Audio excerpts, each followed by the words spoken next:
Hello geng, ingat tak video ni? Hello bang, saya gelambat, abang boleh laju sikit tak bang? Ia satu program pandu selamat dan jimat. Apa program tu Kalau refresh balik Ia satu program untuk menggalakkan semua Grab driver untuk memandu secara selamat agar ia mendapat rebate sebanyak 15% pada Grab Daily Insurance Jadi kepada sesiapa Grab driver yang menggunakan Grab Daily Insurance iaitu Grab Insurance secara harian, tolak secara harian bukan secara tahunan, mereka berpeluang mendapat rebate 15% jika mereka memandu dengan selamat Okey, video kali ini saya akan terangkan bagaimana cara yang paling senang untuk mendapatkan rebate itu Okey, langkah pertama, pastikan handphone anda berada di tempat yang kukuh.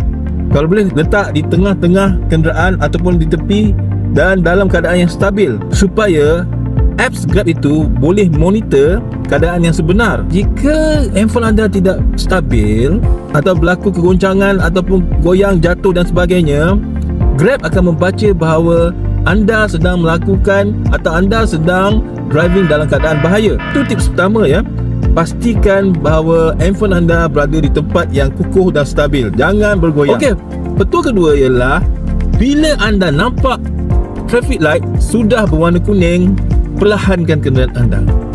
Kenapa Kerana anda pasti tidak akan melakukan brake yang mengejut. Brake yang mengejut, Grab akan detect bahawa anda sedang melakukan pemanduan yang bahaya. Betul ketiga ialah bila anda berhenti, pecut perlahan-perlahan. Ketika anda berada dalam keadaan berhenti atau pegun, jangan terus menekan minyak secara laju supaya Grab melihat bahawa anda tidak memandu dengan bahaya. Tua keempat ialah bila anda mengambil seleko, slow. Tolong slow ketika melakukan seleko, ketika cornering. Sila perlahan.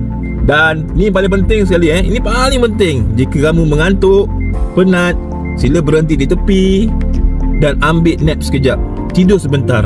Ini adalah keselamatan kita dan orang lain Bila semua petunjuk itu telah dibuat, insya-Allah insya-Allah scoring anda akan 80 ke atas dan anda berpeluang untuk mendapat 15% daripada Grab Daily Insurance itu. Jadi pesan saya, pandu dengan selamat dan anda akan dapat jimat. Grab terbaik selamanya. Ciao.